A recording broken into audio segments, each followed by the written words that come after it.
Good afternoon, Mr. Gonzalez. How are you today? I'm good. How are you doing today? Good. My name is Kira Anderson, and I'm an occupational therapy student at Texas Women's University. That sounds like a good school. It's great. Okay. Today, what we are going to do is go through an occupational therapy assessment called the Canadian Occupational Performance Measure, otherwise known as COPM. Okay. This is not a real assessment, so we're not really doing intervention with you. What you're doing is allowing me to practice giving assessments out in the field of occupational therapy. Is that okay with you? So you're not charging me? No, I'm not charging you. Perfect. Okay, good. So that's okay with you that we do this practice assessment? I think so. Wonderful, okay? I do acknowledge you can. So we use the COPM, okay, to identify problem areas in your occupational performance. Do you know what I mean when I say the word occupation? I do not.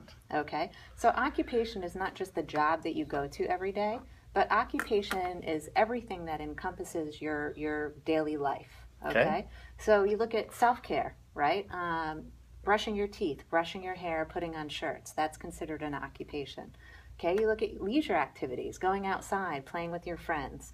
Okay, reading a book. Those are occupations as well. Okay, occupations is anything that you do on a given day. Okay, otherwise known as the skills for daily living. Okay, so the COPM, what it does is we're looking at your performance, and you are going to rate your performance in these areas and see if there are any problems, any imbalances in your life. Okay, and through rating your performance and your satisfaction in these areas, what we do is we're able to hone in on those problem areas and develop goals based on those problem areas and try to improve them.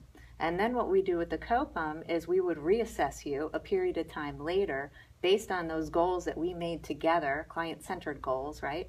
And see if there's any improvement in your performance areas. Okay. Okay. So the three areas that the COPM looks at is self-care, productivity, and leisure.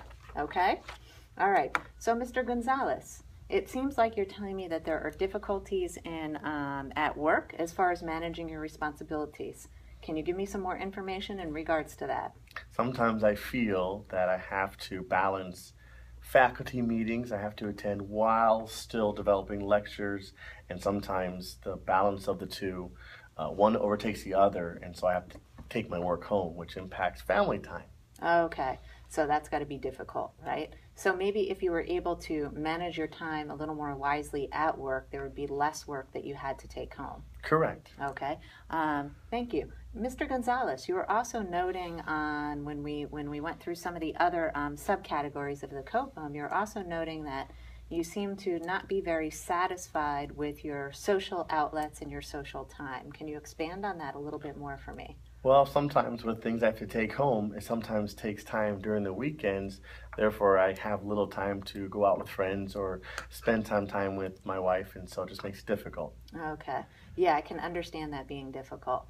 So we really want to work on overall time management in your case, okay? Managing your responsibilities at work so you don't have to take them home. And then you also talked about sometime your home life invades your work time. That's correct. Mm-hmm. Okay. So that is in the form of how does your home life invade your work time?